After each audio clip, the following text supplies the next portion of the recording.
नमस्कार दोस्तों, जय श्री महाकाल। हर हर महादेव। तो आज की वीडियो में हम बात करेंगे कि आखिर वे कौन से फूल होते हैं जो महादेव को अति प्रिय होते हैं। अगर आप उनको शिवरात्रि के दिन शिवलिंग पर अर्पित करते हैं तो भोले बाबा आपकी हर परेशानी को हर लेते हैं। तो चलिए वीडियो में आगे बढ़ते हैं। हिंदू पंचांग के अनुसार फाल्गुन मास की कृष्ण पक्ष की चतुर्दशी तिथि के दिन महाशिवरात्रि का त्योहार मनाया जाता है। इस दिन माता पार्वती और शिव जी का विवाह हुआ था। महाशिवरात्रि के दिन शिव जी की पूजा विधि पूर्वक करने से साधक की सारी मनोकामना की पूर्ति होती है और घर में सुख समृद्धि आती है। ऐसी भी मान्यता है कि इस दिन का उपवास करने से पापों से मुक्ति मिलती है। शिव पुराण में कुछ ऐसे फूलों के बारे में बताया गया है जिनको अर्पित करके भगवान भोलेनाथ को प्रसन्न किया जा सकता है। आइए जानते हैं भगवान शिव को कौन से फूल अर्पित कर सकते हैं। तो सबसे पहले हम बात करेंगे महाशिवरात्रि के दिन भगवान शिव को प्रसन्न करने के लिए चमेली का फूल अर्पित करना चाहिए। ऐसी मान्यता है कि इस दिन शिव जी को चमेली का फूल चढ़ाने से साधक के जीवन में सुख शांति आती है, साथ ही उसका घर परिवार भी एक से चलता है। अब आगे बात करते हैं धतूरे का फूल। भगवान भोलेनाथ भांग और धतूरा बहुत ही प्रिय है। ऐसे में शिवरात्रि के दिन शिव जी को धतूरे का फूल चढ़ाने से साधक के दाम्पत्य जीवन में आ रही सभी समस्याएं समाप्त हो जाती हैं। इसके साथ ही भक्त की हर इच्छा की पूर्ति होती है और ग्रह क्लेश को भी खत्म कर देते हैं। अब बात करेंगे गुलाब का फूल। यदि आप अपने दाम्पत्य जीवन में खुशहाली बनाए रखना चाहते हैं तो शिवरात्रि के दिन महादेव को गुलाब का फूल अर्पित करें। ऐसा करने से शिव की कृपा साधक पर हमेशा बनी रहती है। साथ ही गुलाब का फूल चढ़ाने से संतान सुख की भी प्राप्ति होती है। अलसी का फूल। शिवरात्रि के दिन भगवान शिव को अलसी का फूल अर्पित करने से व्यक्ति को हर पाप से मुक्ति मिलती है। अलसी का फूल भगवान शिव के साथ साथ भगवान विष्णु को भी बहुत लोकप्रिय है। अगर व्यक्ति ने कितने भी पाप किए हुए हो, अगर वो शिवरात्रि पर अलसी का फूल शिवलिंग पर अर्पित करते हैं, उनके सभी पापों का नाश हो जाता है। सफेद और लाल फूल। शिव पुराण के अनुसार शिवरात्रि के दिन भगवान शिव को लाल और सफेद फूल अर्पित करने से मोक्ष की प्राप्ति होती है। साथ ही अगर आप शिवरात्रि वाले दिन ये फूल अर्पित करते हैं तो आपको महाफल की प्राप्ति हो। साथ ही पूरे साल आपके ऊपर भगवान महादेव महाकाल की कृपा बनी रहती है। साथ ही आपका पारिवारिक जीवन भी सफल बन जाता है। इसके साथ ही यदि आपके जीवन में कोई परेशानी चल रही है तो वो भी समाप्त हो जाती है। इसके अलावा कई प्रकार के फल भी होते हैं जिनको महादेव को अर्पित किया जाता है। शिवरात्रि पर इन चीजों का भोग लगाने से भोले बाबा प्रसन्न हो जाते हैं। और साथ ही ऐसी कौन सी चीजें हैं जो भोले बाबा को बहुत ही पसंद होती है। तो चलिए वीडियो में आगे बढ़ते हैं। इस साल 08 मार्च को महाशिवरात्रि है। हर साल महाशिवरात्रि का पावन पर्व फाल्गुन माह के कृष्ण पक्ष की चतुर्दशी तिथि को मनाया जाता है। इस रात शिव जी और माता पार्वती एक साथ भ्रमण पर निकलते हैं।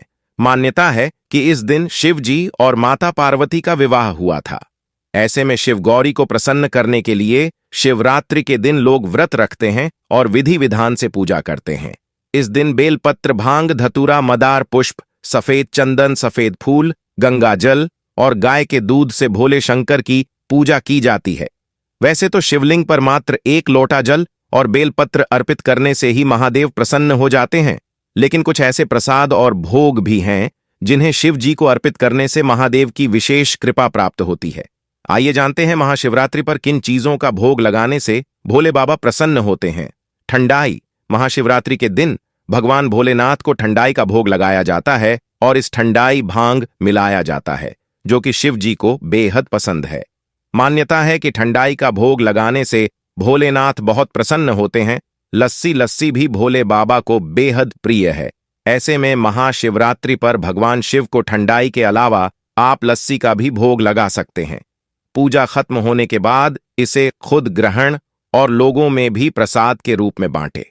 हलवा। महाशिवरात्रि के पावन दिन भगवान शिव शंकर को हलवे का भोग लगाएं। ये हलवा आप कुट्टू के आटे का या फिर सूजी का बना सकते हैं। शिव जी को हलवे का भोग लगाने से वह बहुत खुश होते हैं और अपने भक्तों की सभी मनोकामनाएं पूरी करते हैं। भांग के पकौड़े। शिव शंभू को भांग अत्यंत प्रिय है। महाशिवरात्रि के दिन पूजा में भांग की पत्तियों के अलावा इसका आप अलग तरीके से इस्तेमाल कर सकते हैं। भांग के पकौड़े का भी भोग शुभ साबित होगा। मालपुआ। भोलेनाथ को मालपुआ बहुत पसंद है। ऐसे में महाशिवरात्रि के दिन शिव पूजा में मालपुए का भोग जरूर लगाएं।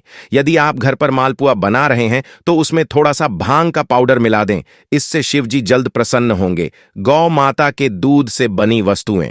तो दोस्तों, आपको बता दें कि महादेव को गौ के दूध से बनी चीजें बहुत पसंद होती हैं, क्योंकि बताया जाता है गौ माता में 33 कोटि देवी देवता का वास होता है। साथ ही अगर आप शिवरात्रि वाले दिन शिवलिंग पर दूध से बैंक चीजें अर्पित करते हैं तो भोले बाबा को बहुत प्रसन्नता होती है और उसके बाद भोले बाबा की आपके ऊपर कृपा होने लगती है और आपके जितने भी परेशानी होती सभी का अंत संभव हो जाता है। कारण माता लक्ष्मी घर से चली जाती है और साथ ही हम बताएंगे कि आखिर इन गलतियों से कैसे बचा जा सकता है।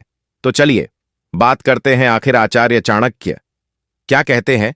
आचार्य चाणक्य ने मानव कल्याण के लिए एक चाणक्य नीति की रचना की है, जिसमें उन्होंने राजनीति, युद्ध और लोगों के साथ बराबरी बनाए रखने के लिए मार्गदर्शन किया।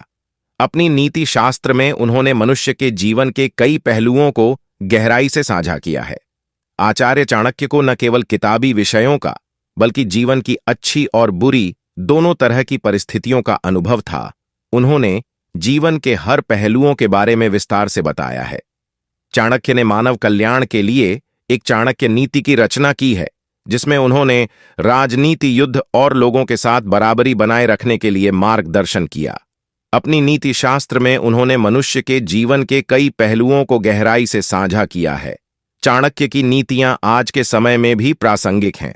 आचार्य चाणक्य ने अपनी नीतियों में गुणी इंसान के बारे में भी विस्तार से जिक्र किया है। उनके अनुसार व्यक्ति के अंदर कुछ ऐसे गुण होते हैं जो उसे सफल बनाते हैं और मां लक्ष्मी भी ऐसे लोगों से प्रसन्न रहती हैं।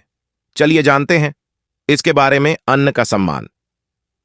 आचार्य चाणक्य के अनुसार जिन घरों में सदैव अन्न का सम्मान किया जाता है वहां कभी किसी चीज की कोई कमी नहीं होती है।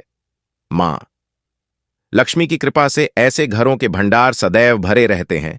जिन घरों में अन्न का सम्मान नहीं करते हैं या अन्न की बर्बादी करते हैं वहां पर कभी भी मां लक्ष्मी और अन्नपूर्णा का वास नहीं होता है। जहां होता है ज्ञानियों का सम्मान। मनुष्य को सदैव ज्ञानी लोगों की संगति करनी चाहिए और उनका भलीभांति सम्मान करना चाहिए। आचार्य चाणक्य भी कहते हैं कि जिन घरों में ज्ञानी व्यक्ति का सम्मान किया जाता है वहां मां लक्ष्मी स्वयं पधारती हैं। ज्ञानी व्यक्ति आपको सही राह पर चलने को प्रेरित करते हैं। वहीं मूर्खों के कारण आप समस्याओं से घिर सकते हैं। घर की महिला का सम्मान। तो दोस्तों, आचार्य चाणक्य कहते हैं जिस घर में महिलाओं का सम्मान होता है उस घर से माता लक्ष्मी कभी नहीं जाती है और साथ ही जिस घर में गृह क्लेश या महिलाओं के साथ अच्छा बर्ताव नहीं होता है उससे माता लक्ष्मी तुरंत चली जाती है।